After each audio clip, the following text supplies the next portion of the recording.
بسم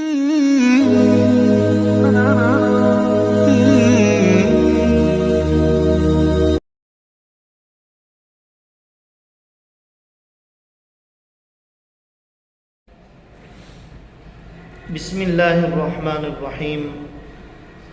بعض لوگ کہتے ہیں کہ جب تقدیر میں لکھ دیا گیا ہے کہ کون شخص جنتی ہے اور کون شخص جہنمی ہے تو پھر عمل کرنے کا کیا فائدہ؟ ہوگا تو وہی جو تقدیر میں لکھ دیا گیا ہے۔ سامعین محترم، سب سے پہلے تو یہ بات سمجھنی چاہیے کہ یہ اعتراض اور یہ شبہ ان اعتراضات اور ان شبہات میں سے ہیں جن کو لوگ کر کے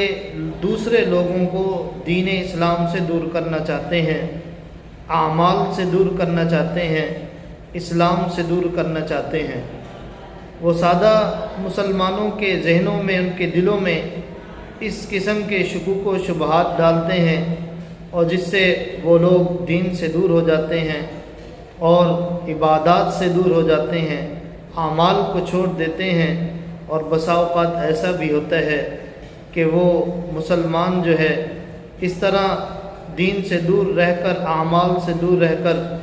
بسا اوقات وہ نعوذ باللہ معاذ اللہ دائرہ اسلام سے ہی نکل جاتا ہے۔ سامعین مکرم، یہ بھی اعتراض ان اعتراضات میں سے ہے کہ جب تقدیر میں سب کچھ لکھ دیا گیا ہے تو پھر عمل کرنے کا کیا فائدہ؟ ہوگا تو وہی جو تقدیر میں لکھا ہے۔ جو شخص جنتی ہے تقدیر میں لکھ دیا گیا، جو شخص جہنمی ہے وہ بھی تقدیر میں لکھ دیا گیا، تو عمل کرنے کا کیا فائدہ ہے؟ تو سامعین محترم، جو تقدیر کا مطلب ہم نے لیا ہے ویسا نہیں ہے۔ تقدیر کوئی معاذ اللہ کھانے پینے والی چیز کا نام تو ہے نہیں، تقدیر کوئی راہ چلتے مسافر کا نام تو ہے نہیں، تقدیر کوئی کسی گاڑی کا نام تو ہے نہیں، بلکہ تقدیر تو خالصتاً علم الہی کا نام ہے۔ اور جو لوح محفوظ میں لکھ دیا گیا ہے وہ یہ نہیں لکھا کہ آدمی وہی کرے گا جو تقدیر میں لکھا ہے، بلکہ اللہ رب العزت نے لوح محفوظ میں یہ بات لکھوائی ہے کہ آدمی اپنے اختیار اور عمل اور ارادے سے جو کچھ کرے گا اس کو تقدیر میں لکھ دیا گیا ہے۔ چونکہ اللہ رب العزت تو جانتے ہیں کہ یہ آدمی دنیا میں جا کر اپنے اختیار اور اپنے ارادے سے کیا کرے گا، تو اس چیز کو لوح محفوظ میں لکھ دیا گیا، اس کا نام تقدیر ہے۔ یہ ہرگز نہیں ہے کہ جو تقدیر میں لکھا ہے انسان وہی کرے گا، بلکہ تقدیر میں وہ لکھا ہے جو انسان اپنے اختیار اور اپنے ارادے سے کرے گا۔ تو اس لیے مثال کے طور پر انسان کے ہاتھ میں ایک بندوق تھما دی جائے، اب انسان کے اختیار اور ارادے میں ہے اس بندوق اور ہتھیار سے چاہے تو اپنی حفاظت کر لے، چاہے تو اس سے ناحق کسی کا خون بہا دے۔ تو یہ دو کام اس کے سامنے تھے، اس نے اپنے اختیار سے ایک اچھے کام کو لے لیا اور دوسرے آدمی نے اپنے اختیار اور ارادے سے برے کام کو لے لیا۔ تو یہ تقدیر میں لکھا ہوا ہے کہ یہ انسان اپنے اختیار اور اپنے ارادے سے یہ بات کرے گا، یہ عمل کرے گا۔ تو یہ تقدیر میں لکھنے کا ہرگز یہ مطلب نہیں ہے کہ ہم دنیا میں وہی کریں گے جو اللہ نے لکھ دیا ہے، بلکہ ہم دنیا میں وہ عمل کریں گے اور اپنے اختیار اور ارادے سے کریں گے، یہ تقدیر میں لکھا ہوا ہے۔ اور اللہ رب العزت کی ذات تو احکم الحاکمین ہے، پوشیدہ چیزوں کو جاننے والی ہے، اسے پتہ ہے کہ یہ انسان دنیا میں جا کر کیا کرنے والا ہے۔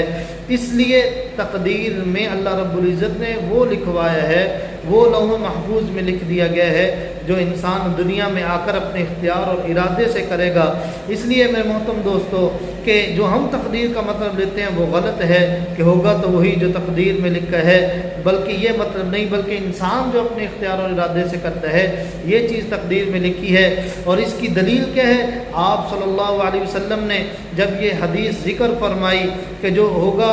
جو تقدیر میں انسان لکھا ہوا ہے کہ جو شخص جنتی ہے، جو شخص جہنمی ہے، تو اسی حدیث کے آخر میں ایک صحابی نے نبی کریم صلی اللہ علیہ وسلم سے سوال کیا،